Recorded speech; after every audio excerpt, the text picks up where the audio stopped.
It's Lionel Messi's birthday, so we have some Lionel Messi news. Fabrizio Romano joins Qué Golazo to discuss the latest as Barcelona and Messi are getting closer and closer for a Barcelona extension. We have this and much more. Fabrizio Romano, Lionel Messi. Qué Golazo begins right now. Hey everybody, welcome to Qué Golazo on this, I guess you can call it an emergency episode, a special episode here with Fabrizio Romano. Fab, how are you, my friend? Hello, my friend. I'm fine, thank you. Always ready and always buzzing to share some news with you. Absolutely. Always ready. I know you are because it's a Thursday, but we have some news. It's Lionel Messi's birthday. Feliz cumpleaños, Lionel Messi. And isn't this convenient? Messi's birthday. We have Messi news. Fab, talk to me. What is the latest with Lionel Messi and Barcelona?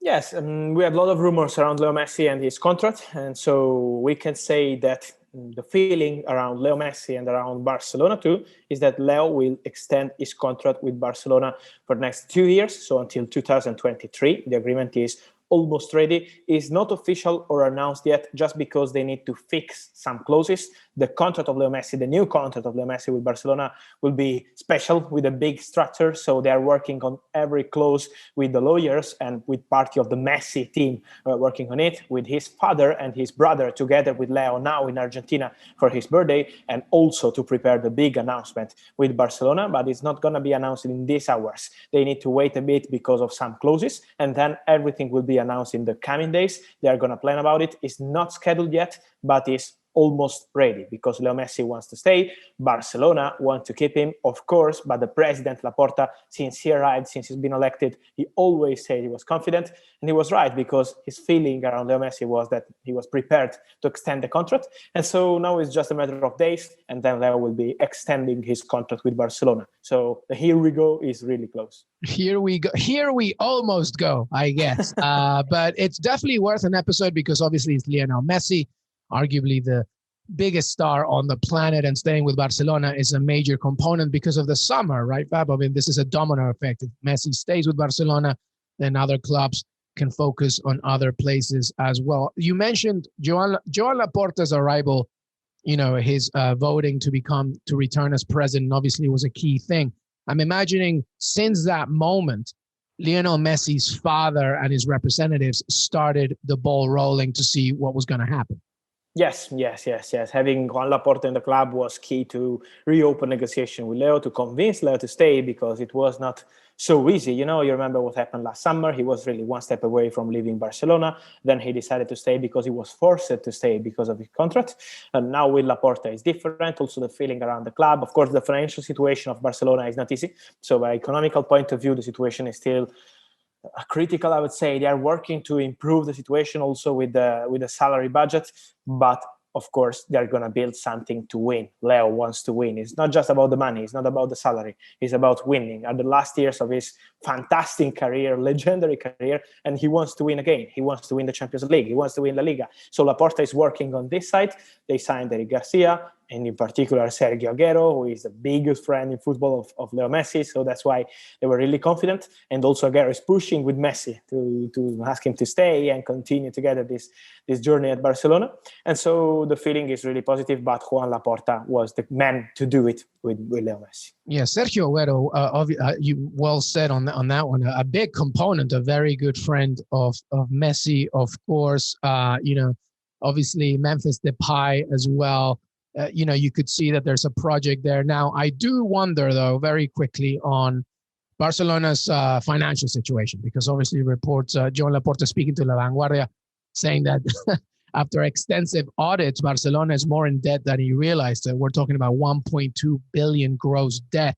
So obviously all these players that are coming in have to, first of all, be, quote unquote, free transfer, right? They don't have to pay a fee and they're trying to get rid of some players. So how are they going to negotiate this? So to your point, Messi, he doesn't care about the money as much, I guess, but do we have any inclination of what the clauses are? I mean, I presume it's more about him saying, I'm not going to give you a 3-year contract. I'll give you a 1 year with a second-year option, something like that. Yes, it's a 2 years contract, but when I mention the clauses, it's about the salary, because sometimes to help about the salary, they're going to try some solution because of this financial situation to arrive to the big salary, also helping with some clauses, like if we win La Liga, if we win the Champions League, if you score this number of goals. So there are many clauses in this kind of contract. And when it will be signed, we will understand also about all details. But they're working on these clauses because it's important in this moment to be creative, also with the contracts, because you can't pay directly big salaries to players as they did for many years. Now it's time to be creative, to find some new way to go with big salaries. And this is what Barcelona are doing. For sure, Messi will be something particular for Barcelona because, of course, he is the legend, he is the man.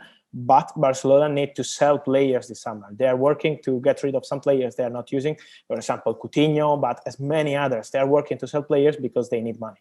Yeah, they really do need money and get rid of some players. But Lionel Messi staying, or at least that's nearly the case. It's just about figuring the final details. But from Fabrizio Romano, Lionel Messi's camp is happy, wants to stay.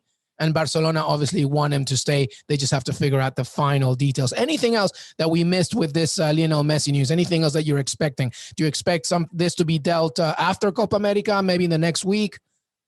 I think in the next days. I don't know if it will be after Copa America or during the Copa America, because Barcelona are buzzing. They want to announce as soon as possible. And they are talking with Messi's camp to do it as soon as possible. They wanted to do something for the birthday, as they said in Catalonia, but it was not scheduled just because of the timing and not because of the clauses. But it's just a matter of days, I would say. Okay, so just so long. Right. So the final question here, Fab. So obviously Memphis Depay coming in, Antoine Griezmann doing well at Euro 2020, Lionel Messi presumably getting ready to extend with Barcelona. Memphis Depay, are they looking at anybody else? Do they first have to get rid of some players? Because I'm looking at the back as well. I think they need some help at the back, don't you think? Yes, I agree with you. I think they will go for a centre-back, 100%. They need a centre-back. So, as you say, they need to get rid of some players before, and then they will go for a centre-back. They need a midfielder because Wijnaldum was really one step away. It was a done deal. Then he decided to change his mind and join Paris Saint-Germain. But Barcelona are still looking for a midfielder, and they will go for a midfielder. But now, after the Messi saga, they need to go to sell players, and then immediately after they will go for a midfielder and for a centre-back. They will look also for some swap deals with other top clubs in Europe, as Laporta said, and this is 100% confirmed, because now for the balance of the clubs, also because of this kind of players they are not using and other clubs are not using, they can find the right solutions. So Barcelona are working for a centre-back, midfielder, and creative ideas with swap deals. So I don't expect something big with attacking players, because as you say, they have Agüero, they have Depay, Messi staying, Pedri, Ansu Fati, Griezmann, Ousmane Dembélé. They have a lot of players, but they need something in midfield. So I expect an important midfielder to join Barcelona and a centre-back for sure. Absolutely fantastic. Always from Fabrizio Romano. Final things, Jadon Sancho latest?